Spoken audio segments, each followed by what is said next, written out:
सर्वांना जय भीम, जय महाराष्ट्र, जय हिंद, जय भारत. आज जो देशातील केंद्रीय कॅबिनेट मंत्रिमंडळामध्ये निर्णय होणार आहे आणि आज नीट परीक्षा फुटी प्रकरणाबाबत जे गेले दीड महिना तीव्र विद्यार्थ्यांचं आंदोलन चालू आहे आणि परवा 20 तारखेला जे काही विद्यार्थी संपूर्ण दिल्लीच्या जंतर मंतरवर जमून प्रोटेस्ट करत होते, त्याप्रमाणे दिल्लीमधील या प्रोटेस्टला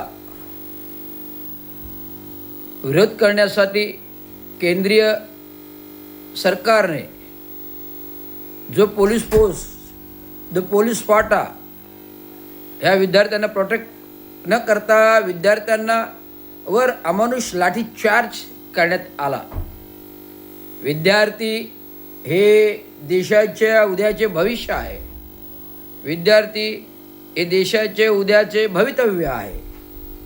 जसं आज सरकारमधील अनेक राजकारणी मंत्रिमंडळी आज मंत्रिपदामध्ये उच्चपदी आहेत, कोणी पंतप्रधान आहेत, कोणी गृहमंत्री आहेत, कोणी विविध संरक्षण मंत्री आहेत, कोणी शेतकरी, कोणी शिक्षण मंत्री आहेत. ज्यावेळेस केंद्राचं सरकार असतं ते राष्ट्र चालवतं, देश चालवतं आणि संविधानाने लोकशाही कारभार चालवतं. जो 150 कोटी जनतेचा कारभार हे सरकार बघतं आणि हे सरकार या नीट एक्झाम पेपर फुटी प्रकरणामध्ये गांभीर्याने लक्ष देत नाही असं तरुणाई विद्यार्थ्यांना वाटले आणि 21 विद्यार्थ्यांनी आत्महत्या केल्या. ज्यावेळेस हे नीट पेपर फुटी प्रकरण निघालं, परीक्षा रद्द झाल्या. तर अशा प्रकारची दुर्धर परिस्थिती असताना ज्यावेळेस याच्यावरती विधान व्हायला सुरुवात झाली, पेपर फुटी प्रकरण पोस्टिंग व्हायला लागले विद्यार्थ्यांद्वारे, त्यावेळेस सुप्रीम कोर्टचे चीफ जस्टिस यांनी त्यांना कॉक्रोच म्हणून हिणावलं आणि कॉक्रोच म्हणून हिणावल्यामुळे स्वाभिमान दुखावला आणि स्वाभिमान दुखावल्यामुळे विद्यार्थ्यांनी त्यातील अभिजित दीपके नामक जो भीमाच्या रक्ताचा मुलगा आहे त्याने अमेरिकेतून कॉक्रोच जनता पार्टीचे आंदोलन विद्यार्थ्यांसाठी सोशल मीडियावर प्रणित केली आणि त्या सोशल मीडियावर लाखो गणित करोडो गणित विद्यार्थी जोडले गेले आणि ह्यात जोडले गेलेल्या विद्यार्थ्यांचं एक भलं मोठं असं आंदोलन तयार झालं. ज्यावेळेस 6 जूनला अभिजित दीपके हे दिल्लीमध्ये आले, एअरपोर्टवर आले, नंतर थेट पोलीस स्टेशनला गेले, परवानगी घेतली. तोपर्यंत पोलिसांनी परवानगी न देण्याचं ठरवलं होतं आणि संपूर्ण सुरक्षाकडे त्या जंतर मंतरकडे जाणाऱ्याकडे रस्ते बंद केले होते. असा पूर्ण प्री प्लॅन सरकारचा होता आणि हे आंदोलन चिघळण्याचा प्रयत्न हा सरकारने पुरेपूर केला होता. पोलीस यंत्रणा चारी बाजूने होती, आंदोलन चिघळणार होते. अभिजित दीपिकेच्या आंदोलनाला परवानगी नव्हती, ते थेट पोलीस स्टेशनला गेले. पोलिसांना त्यांना परवानगी द्यावी लागली. का द्यावी लागली? कारण संविधानाच्या भारतामध्ये संविधानाने सगळ्यांना मुक्त स्वातंत्र्य दिलेलं आहे, समता समानता बंधुता व्यक्ती स्वातंत्र्य दिलेलं आहे, लढण्याचा अधिकार दिलेला आहे, भांडण्याचा अधिकार दिलेला आहे, हक्कावर बोलण्याचा अधिकार दिलेला आहे, कामगार संघटना दिलेला आहे, त्याच्यावर नाही हक्क मागण्याचा अधिकार दिलेला. त्यामुळे ह्या घटनेच्या चौकटी बाहेर तुम्ही कोणालाही आंदोलन करण्याचं नाकारू शकत, हे पोलिसांच्या लक्षात आल्यामुळे पोलिसांनी परवानगी दिली. आणि अभिजित दीपके एअरपोर्टपासून ते जंतर मंतरपर्यंत डॉक्टर बाबासाहेब आंबेडकरांचं संविधान पुस्तक घेऊन आंदोलनाच्या ठिकाणी आलं. आंदोलन जबरदस्त झालं. हे आंदोलनाची ठिणकी 6 तारखेला पडली भारतामध्ये दिल्लीच्या केंद्रस्थानी आणि धर्मेंद्र प्रधानांचा राजीनामा, धर्मेंद्र प्रधानचा राजीनामा, धर्मेंद्र प्रधानांचा राजीनामा. जय भीम, जय भीम, जय भीम. संविधानाचा विजय असो. धर्मेंद्र प्रधानांचा राजीनामा झालाच पाहिजे. सब साथ सबके साथ, सब साथ सबके साथ, सब विद्यार्थी एक साथ, सब साथ सबके साथ, सब विद्यार्थी एक साथ हा नारा मी स्वतः तयार केलेला आहे माझ्या आंदोलनासाठी. जो मी सोमवारी निषेध करणार आहे. कारण काल 21 तारखेला 22 तारखेला मी करणार होतो.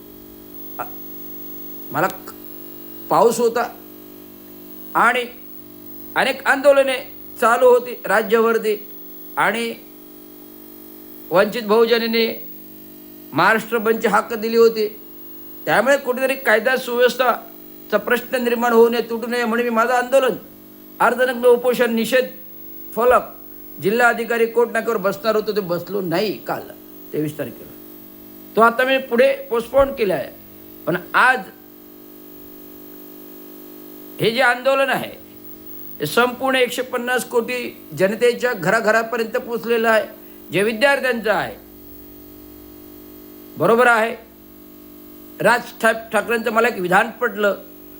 जर शाळेमध्ये शिक्षकाने विद्यार्थ्यांना मारलं तर कायद्याने कारवाई होते, परंतु पोलिसांनी जर विद्यार्थ्यांना मारलं तर त्यांच्यावर कारवाई का होत नाही?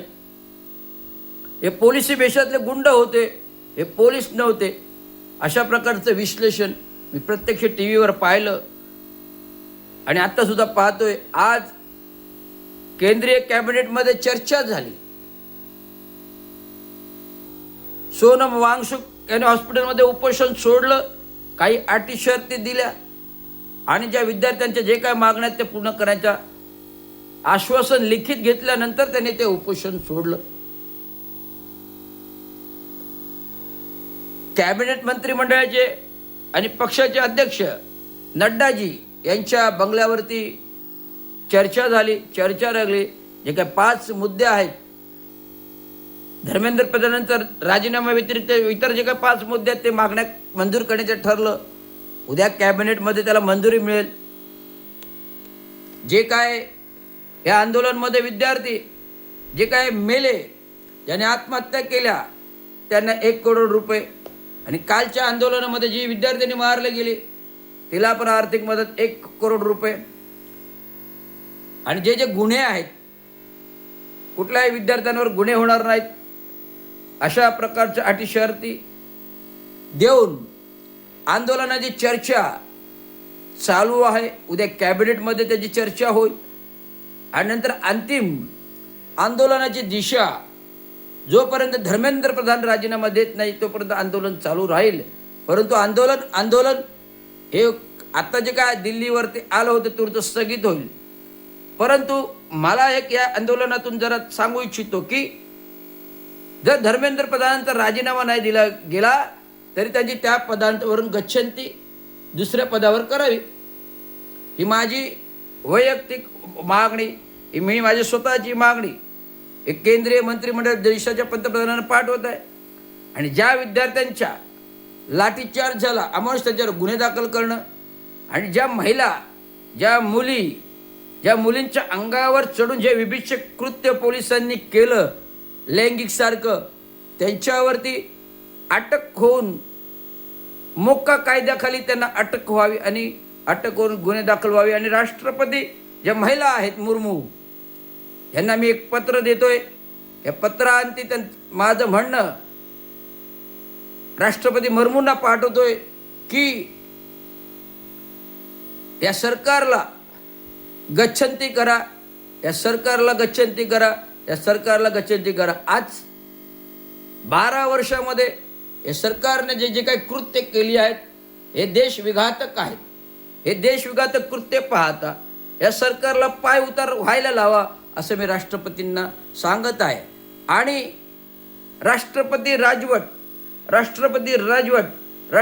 राजवट जारी करावी अशी मी विनंती संविधानिक कक्षेमध्ये बसून करत आहे. एस रवींद्र चांगो शिंदे, अध्यक्ष महाराष्ट्र म्युनिसिपल कर्मचारी युनियन महाराष्ट्र, अभियंता असोसिएशन इन स्टेम प्राधिकरण युनियन महाराष्ट्र, पोलीस कर्मचारी युनियन महाराष्ट्र, एस.टी. महामंडळ कर्मचारी अँड नाशिक, परिवर्तन कामगार सेना नाशिक, महाराष्ट्र एस.टी. कर्मचारी महामंडळ युनियन, महाराष्ट्र पोलीस कर्मचारी युनियन, संपूर्ण युनियन पातळीवर संघटनात्मक ध्येय धोरणाचे कामगारांचे काम करत असताना क्रांतिकारी संघटना 1960 पासून वडिलांची झोपासून सांगो शिंद्यांचं आंदोलन हे कामगार चळवळीचं असं, कामगारांच्या मागणी असं, परंतु आज आमच्या देशाच्या विद्यार्थ्यांवर जे का बालट आलं आहे, या बालटाला संपूर्ण पाठिंबा हे महाराष्ट्र म्युनिसिपल कर्मचारी युनियन जाहीर करीत असे आणि या विद्यार्थ्यांच्या मोर्चाला महाराष्ट्र म्युनिसिपल कर्मचारी युनियन संपूर्ण पाठिंबा जाहीर करते